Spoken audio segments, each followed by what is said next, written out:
రాష్ట్ర ప్రభుత్వం మన ముఖ్యమంత్రి గారు అత్యంత ప్రతిష్టాత్మకంగా తీసుకున్నటువంటి కార్యక్రమం మత్స్యకారుల సేవలో. ఆ కార్యక్రమాన్ని రెండవ విడత అమలు చేయడానికి నెల్లూరు జిల్లా కావలి నియోజకవర్గానికి విచ్చేసినటువంటి మనందరి అభిమాన నాయకుడు, ఆదర్శప్రాయుడు, ఆంధ్రప్రదేశ్ అభివృద్ధి ప్రదాత, దార్శనికుడు, గౌరవ ముఖ్యమంత్రి గారు శ్రీ నారా చంద్రబాబు నాయుడు గారికి, వేదిక పైన ఉన్నటువంటి సహచర మంత్రివర్గ సభ్యులు, పార్లమెంట్ సభ్యులు, శాసనసభ్యులు, జిల్లా కలెక్టర్ గారు, నియోజకవర్గం చెరగల నుంచి విచ్చేసినటువంటి నాకు తెలుగుదేశం పార్టీకి అత్యంత ఇష్టమైనటువంటి మత్స్యకార సోదరీమణులందరికీ పేరు పేరున శిరస్సు వంచి హృదయపూర్వకమైనటువంటి నమస్కారాలు తెలియజేస్తున్నాను. 1982వ సంవత్సరం విశ్వవిఖ్యాత నట సార్వభౌముడు నందమూరి తారక రామారావు గారు తెలుగుదేశం పార్టీని పెట్టిన విషయం మనందరికీ తెలుసు. తెలుగుదేశం పార్టీ పెట్టి 44 సంవత్సరాలు సుదీర్ఘమైనటువంటి ప్రయాణం జరిగింది. ఈ 44 సంవత్సరాల ప్రయాణంలో తెలుగుదేశం పార్టీకి, చంద్రబాబు నాయుడు గారికి ఎన్నో కష్టాలు వచ్చాయి, ఎన్నో ఇబ్బందులు వచ్చాయి. కానీ 44 సంవత్సరాల్లో ఎన్ని కష్టాలు వచ్చినా, ఎన్ని ఇబ్బందులు వచ్చినా చంద్రబాబు నాయుడికి, తెలుగుదేశం పార్టీకి కట్టుబడినటువంటి వర్గం మన వర్గం, మన మత్స్యకార వర్గమని ఈరోజు ఘంటాపదంగా తెలియజేస్తున్నాను. అందుకే తెలుగుదేశం పార్టీకి కానీ, ఆ రోజు ఎన్టీఆర్ కానీ, ఈరోజు చంద్రబాబు నాయుడికి కానీ, మన యువనేత నారా లోకేష్ బాబుకి కానీ మత్స్యకారులు కుటుంబ సభ్యులుగా మనందరం కూడా భావిస్తున్నాం. ఎక్కడ ఏ మత్స్యకారుడికి ఏ సమస్య వచ్చినా వెంటనే స్పందించి పరిష్కారం చూపుతున్నాం. కానీ మనం కూడా ఆలోచన చేయాలి. ఎప్పుడు తెలుగుదేశం పార్టీ రాజకీయాలు చేయదు, విమర్శలు చేయదు. ప్రజలకి ఏమి చెప్తుందో, ప్రజలకి ఏ కష్టాలుంటాయో ఆ కష్టాలని పరిష్కరించడమే తప్ప ఇంకొక ధ్యాస ఎప్పుడు కూడా ఉండదు. అటువంటి సమయంలో ప్రజలు కూడా, మత్స్యకారులు కూడా చైతన్యవంతంగా ఉండవలసిన అవసరం ఉంది. మీరందరూ ఎప్పటికప్పుడు, ప్రజలందరూ ఎప్పటికప్పుడు జరుగుతున్న పరిణామాలన్నీ కూడా తెలుసుకోకపోతే భవిష్యత్తులో మనకి చాలా కష్టాలు వస్తాయనేది మనందరం కూడా గమనించాలి. ఒకసారి మీ అందరూ వెనక్కి వెళ్ళండి. 2014-19 రాష్ట్రం విడిపోయింది. అప్పుల్లో మనం ఉన్నాం, ఏమీ చెయ్యలేమనుకున్నాం. కానీ అనుభవం ఉన్నటువంటి చంద్రబాబు నాయుడు గారిని ముఖ్యమంత్రిగా మనందరం చేసుకున్నాం. 2014 నుంచి 19 వరకు నేను ఎన్నోసార్లు ఎమ్మెల్యేగా ఉన్నాను, ఎన్నోసార్లు నుంచి రాజకీయాల్లో ఉన్నాను, ఎన్నో ప్రభుత్వాలను చూశాను, చంద్రబాబు నాయుడు గారిని కూడా ముఖ్యమంత్రిగా చూశాను. కానీ 2014-19 ఈ రాష్ట్రానికి ఒక స్వర్ణయుగం. అందులో మత్స్యకారులకి ఒక స్వర్ణయుగం లాగా 5 సంవత్సరాలు చంద్రబాబు నాయకత్వంలో తెలుగుదేశం ప్రభుత్వం పనిచేసింది. కానీ 2019లో ఒక దుర్మార్గుడు మాయ మాటలు చెప్తే, మన కులాల మధ్య చిచ్చు పెడితే, ఆచరణ కానిటువంటి హామీలు ఇస్తే ఒక్క యామరపాటుతో 2019లో ఈ రాష్ట్రంలో చంద్రబాబు నాయుడు గారిని ఓడించారు. ఆ ఓటమి చంద్రబాబు నాయుడిది కాదు, ఈ రాష్ట్రానిది 5 కోట్ల మంది ప్రజలదని నేను ఈ సందర్భంగా తెలియజేస్తున్నాను. ఎందుకు ఈ మాట అంటున్నానంటే 2019లోనే మళ్ళీ చంద్రబాబు నాయుడు గారు ముఖ్యమంత్రి అయితే ఈసరికే ఈ రాష్ట్రం ఈ ప్రపంచంలోనే ఒక అగ్రగామి రాష్ట్రంగా తయారయ్యేది. ఒక చిన్న యామరపాటుతో అగ్రగామగా ఉన్నటువంటి రాష్ట్రాన్ని 25 సంవత్సరాలు వెనక్కి తీసుకెళ్లిపోయారు.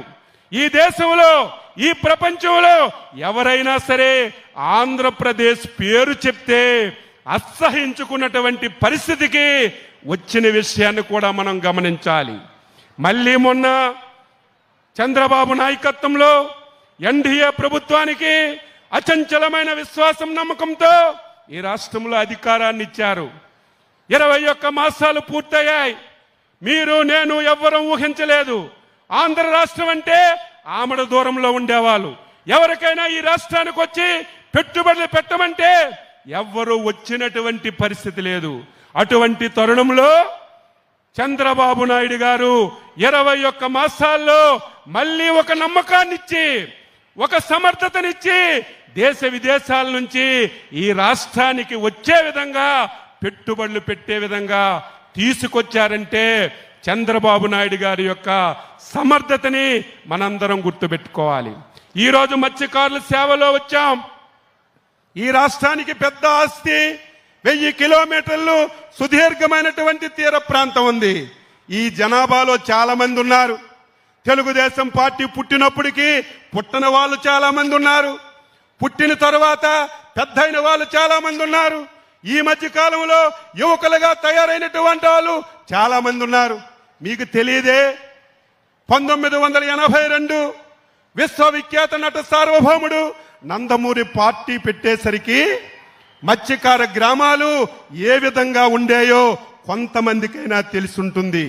ఏ మత్స్యవారి గ్రామానికి మౌలిక సదుపాయాలు లేవు, కరెంటు లేదు, తాగడానికి నీళ్లు లేవు, పాఠశాలలు లేవు, ఆరోగ్య కేంద్రాలు లేవు, రహదారులు లేవు.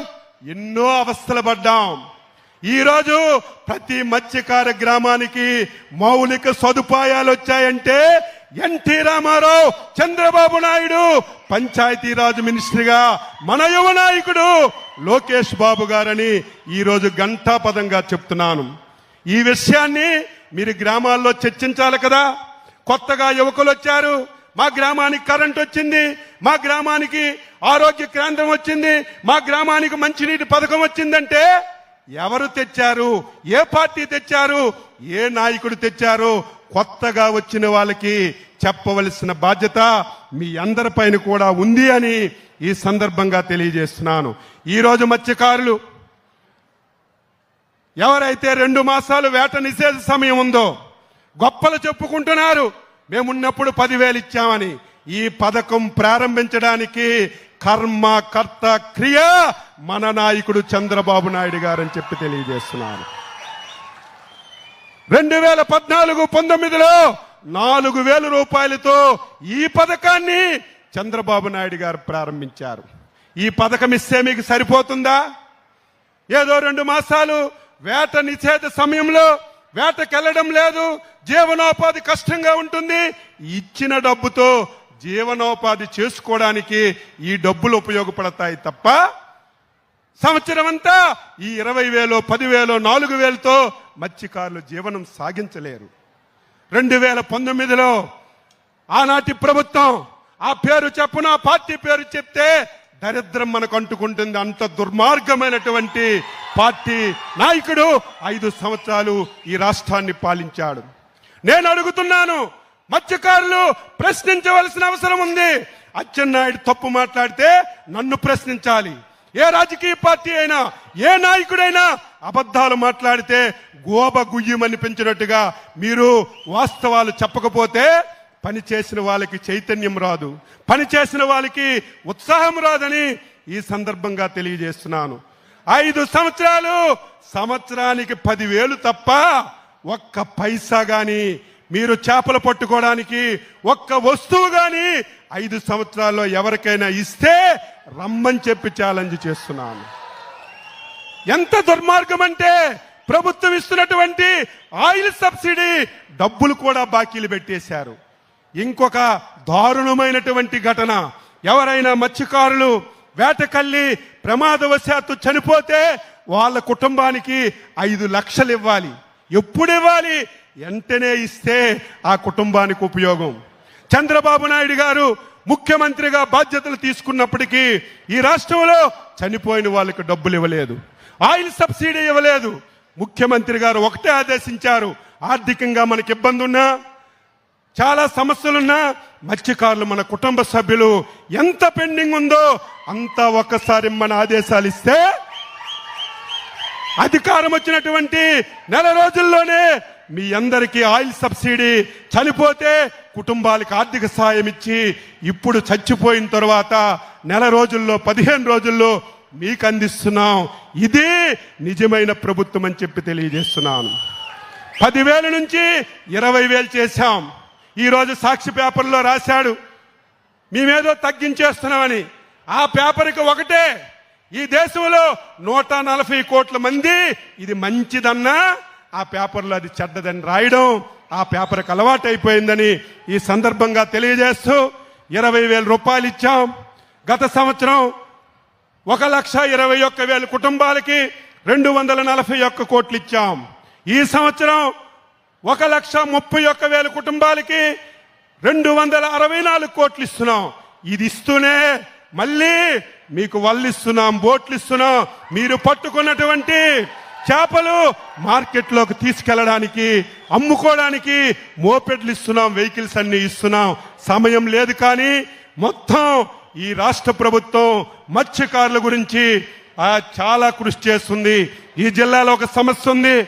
ఇతర రాష్ట్రాల నుంచి మత్స్యకారులు వచ్చి ఈరోజు మన వేటకి ఇబ్బంది కలుగుతుంటే ఈరోజు వాళ్ళని అరికట్టాలంటే దుర్మార్గమైన ప్రభుత్వం గతంలో బోట్లు కూడా ఇవ్వలేదు. మొన్న ముఖ్యమంత్రి గారు ఆదేశించి 4 బోట్లు కొన్నాం, దీన్ని 8 చేస్తాం. రేపు భవిష్యత్తులో ఇతర రాష్ట్రాల నుంచి ఎవరు వచ్చి మీ యొక్క సంపదకి ఇబ్బంది లేకుండా చేస్తామని ఈ సందర్భంగా తెలియజేస్తూ మీరందరూ కూడా నిరంతరం చర్చలు చేయాలి. ఏ ప్రభుత్వం, ఏ నాయకుడు, ఏ ముఖ్యమంత్రి పని చేస్తున్నారో వాళ్ళందరికీ నిరంతరం మీరు అండగా ఉండాలని, ఉంటారని చెప్పి ఆశిస్తూ ఇందులో భాగస్వామ్యం చేసి అవకాశం ఇచ్చినటువంటి ముఖ్యమంత్రి గారికి మరొకసారి హృదయపూర్వక అభినందనలు తెలియజేస్తూ సెలవు తీసుకుంటున్నాం. జై హింద్.